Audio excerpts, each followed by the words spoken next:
আমাদের মানুষের চোখ শুধু ভিজিবল লাইটকেই দেখতে পারে। তাই কোনো বস্তুর উপর আলো এসে পড়লে আমরা কেবল সেই বস্তুটাকেই দেখতে পাই। কিন্তু পৃথিবীতে এমন কিছু প্রাণী আছে যারা আলোর এমন ভাগকে দেখতে পারে যা আমরা মানুষরা খালি চোখে দেখতে পাই না। আমাদের চোখে এই পৃথিবী রঙিন হলেও এমন কিছু প্রাণী আছে যাদের কাছে পুরো পৃথিবীটাই রঙহীন।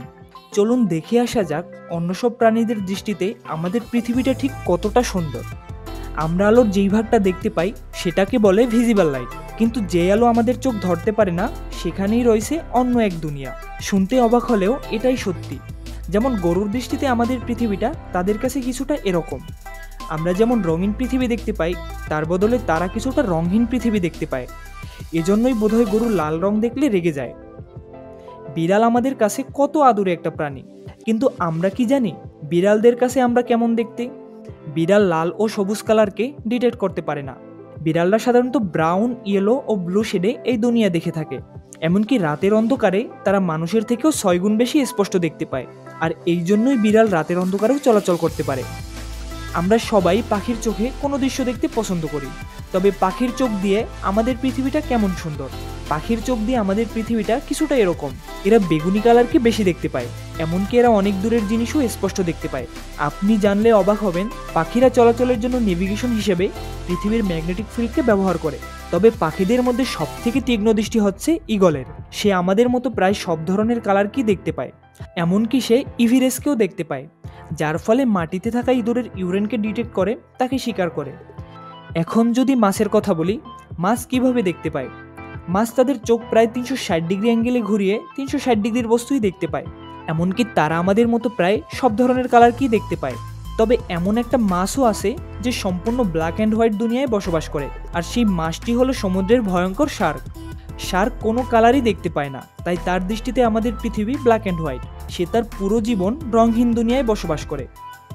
এবার আসি ঘোড়ার কাছে। ঘোড়ার চোখে আমাদের পৃথিবীটা কিছুটা এরকম। তারা একই সাথে দুই চোখে আলাদা আলাদা বস্তু দেখতে পায়, আবার চাইলে দুই চোখে একই বস্তুও দেখতে পায়। ঘোড়া একই সাথে 340 ডিগ্রির ভিউ দেখতে পারে। আমরা যদি মাছের দৃষ্টিতে দুনিয়া দেখি, তবে আমরা পৃথিবীটা এরকম স্লো মোশনে দেখতে পাবো। মাছের চোখে শত শত লেন্স থাকে, ঠিক এইভাবে মাছি চোখে দেখে থাকে, আর এজন্যই মাছিকে সহজে ধরা যায় না। মৌমাছির চোখে পৃথিবীটা কিছুটা এরকম। এরা লাল কালারকে দেখতে পায় না, একই সাথে ব্লু শেডে পৃথিবী দেখে থাকে। ইঁদুর আর গরুর চোখে পৃথিবীটা প্রায় একই রকম, তবে ইঁদুর মাঝে মাঝে ঝাপসা দেখতে পায়। আমরা অনেকেই জানি কুকুর এমন এমন সব জিনিস দেখতে পায় যা আমরা দেখতে পাই না। কুকুর লাল ও কমলা কালারকে দেখতে পায় না, কুকুরের জন্যই পৃথিবী নীল ও বেগুনি কালারের। অনেকে বলে সাপ চোখে দেখতে পায় না। কথাটি যে পুরোপুরি মিথ্যা তাও না। সাপের চোখ অনেকটা থার্মাল ক্যামেরার মতো, অর্থাৎ এরা কেবল হিটকে ডিটেক্ট করতে পারে। এজন্য সাপের দুনিয়া রেড, অরেঞ্জ ও ইয়েলো হয়ে থাকে। যদি আমরা আলোর সবগুলো ভাগকেই দেখতে পেতাম, তবে আমাদের কাছে পৃথিবীটা কেমন হতো? ধরা যাক আমরা যদি এক্সরে রশ্মি দেখতে পেতাম, তবে আমরা মানুষের দিকে তাকালে শুধু হাড্ডিই দেখতে পেতাম, বা সাপের মতো থার্মাল বস্তু দেখতে পেতাম, কিংবা সূর্যের বেগুনি রশ্মি দেখতে পেতাম। একই সাথে আমরা যদি আলোর সবগুলো ভাগকে দেখতে পেতাম, তবে আমাদের ব্রেন সেগুলোকে ডিটেক্টই করতে পারতো না। সৃষ্টিকর্তা আমাদের সবাইকে আমাদের প্রয়োজন মাফিক ক্ষমতা দান করেছেন, যেন আমরা এই পৃথিবীতে সুখী শান্তিতে বসবাস করতে পারি।